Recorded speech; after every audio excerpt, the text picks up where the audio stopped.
Ein Bier bitte. Surprised? What do you think, this whole video is going to be beer tents and dirndls? No, we're going to drink some of that beer and tell you all about it. We are going to use this today, and we are going to be talking about Paulaner. Paulaner. That's how they say it. That's how Christian Danke told us to say it, a donkey. One of the greatest things about Paulaner is the Oktoberfest line of beer.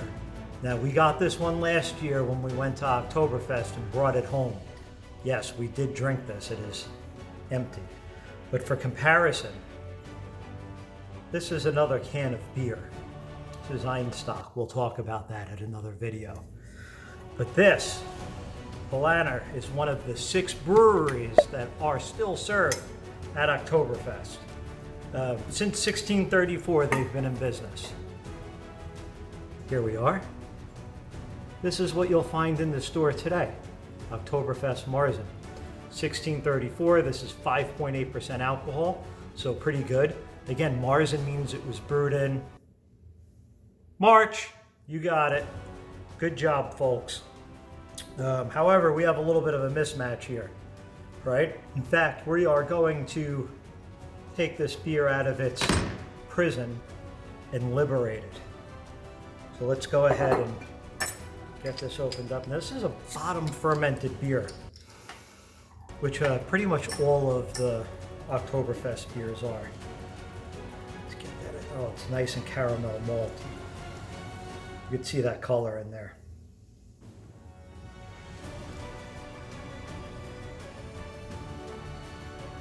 What? It looks like we probably need about 3 of these to fill this guy up.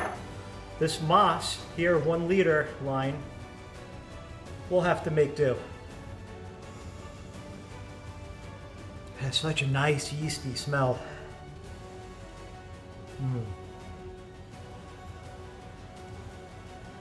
I really get those malted barley hops.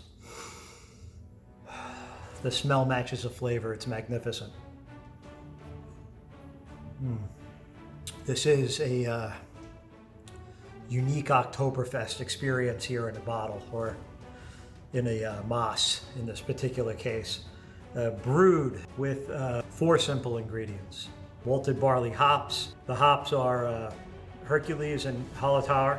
Water, malted barley. Those are your ingredients. Now, there's a Pilsner malt that's mixed with a Munich malt, so the Pilsner malt is light and the Munich malt is dark, and that's what gives it that pretty color. Would I cheers 5,000 of my closest friends in the Paulaner beer tent? I would. Would I get on top of the table and dance and sing? Maybe on my second one. But one of the things here that are also pretty surprising is that Terry's going to have to cut this part out. They've been in business since 1634. They've been making this since 1818. And it's no shock that it's one of the #1 consumed brews at Oktoberfest, period. Now, there's been almost 8 million, between 7 and 8 million liters of beer consumed from 6 breweries in just 2.5 short weeks at Oktoberfest. So if you want to stand out there, you got to be good. And they're doing probably so far the best out of any of the Oktoberfest beers that we've tried. And we got another special surprise for you, because we're going to rewind the clock and see what I thought about this one from last year. So let's pause here, let it go. Subscribe to this channel, like this video, comment on it. Have you had this? Do you want more dirndl?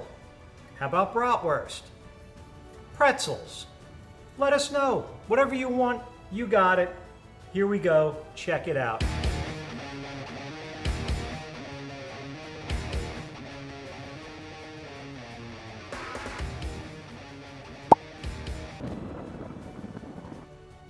Well, guys, what a September. Spent most of it in Europe, and you know that we had to do Oktoberfest. Paulaner.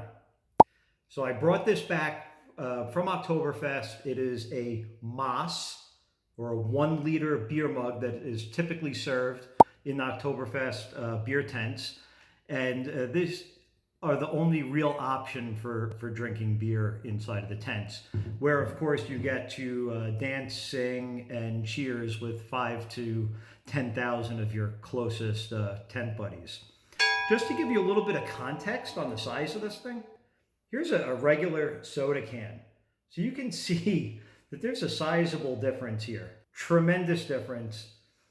These will run you, or I should say one of these filled with beer at Oktoberfest will run you about 12 bucks. So it's still cheaper than a Yankee Stadium Budweiser, if you can imagine that. That being said, Paulaner is actually the youngest of those 6 breweries that are allowed to call themselves Oktoberfest beer.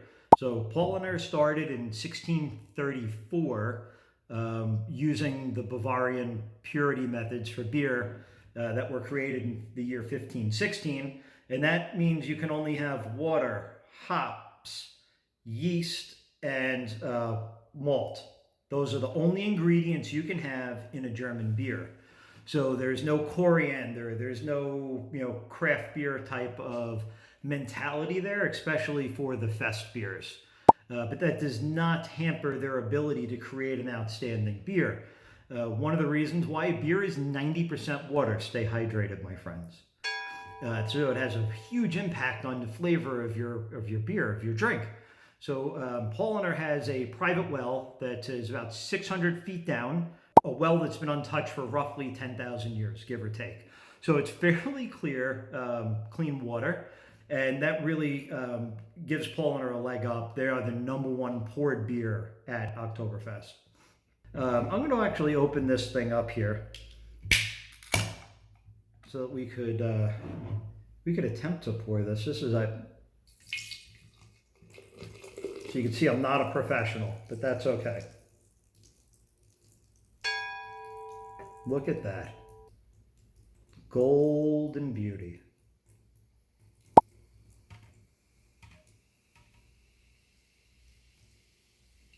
All right, so we won't make too much of a mess. I'll let this settle down here, but you can see what a beautiful color beer.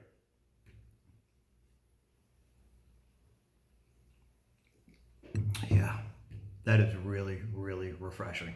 I have seen the waitresses at the beer tents carry like 12 to 14 of these things. It's pretty amazing. This is actually heavy, and I didn't fill it all the way. I didn't think it was very interesting for you to watch me pour it and actually also see how bad I am at pouring a huge beer can into a huge mug. But that would not stop me from ordering this again. Full body, rich malt flavor. It's almost dark toffee, kind of sweet, yet masterfully balanced. It has that little bit of, fruit aroma to it. Just very, very, very refreshing. And if you're a beer drinker, you're really going to appreciate this. I don't know how you could not like it. This beer I would highly recommend. Get this while you can. This is actually, the Oktoberfest one is only, here, let me show you the one that you could probably find in the store here. This is only brewed for the festival, so it's slightly different than some of the other beers that they do, but they're all very high quality. I would rate this probably a 9.5 out of 10 if I had a rating scale. Maybe I'll start doing that. Really, really, really enjoying this beer. I'm going to want to do a tour again of not only the Oktoberfest tent next year for 2020, but also their normal regular brewing practice as well. So Paulaner, go out, pick some up, enjoy, have a good time, drink them on Sunday, drink them whenever you can. Prost, we'll see you again soon. Comment below, subscribe to the channel. Tell us what you want us to do. Maybe we'll do another pumpkin beer. Whoop, there it is, pumpkin. I don't know. Tune in next week. Next Friday, we'll have something else. We have pretzels coming. We have schnitzel. We have potato salad. We have currywurst. We have all sorts of German things. And can't wait to share them. More importantly, I can't wait to consume them. See you next time. Holler Tower.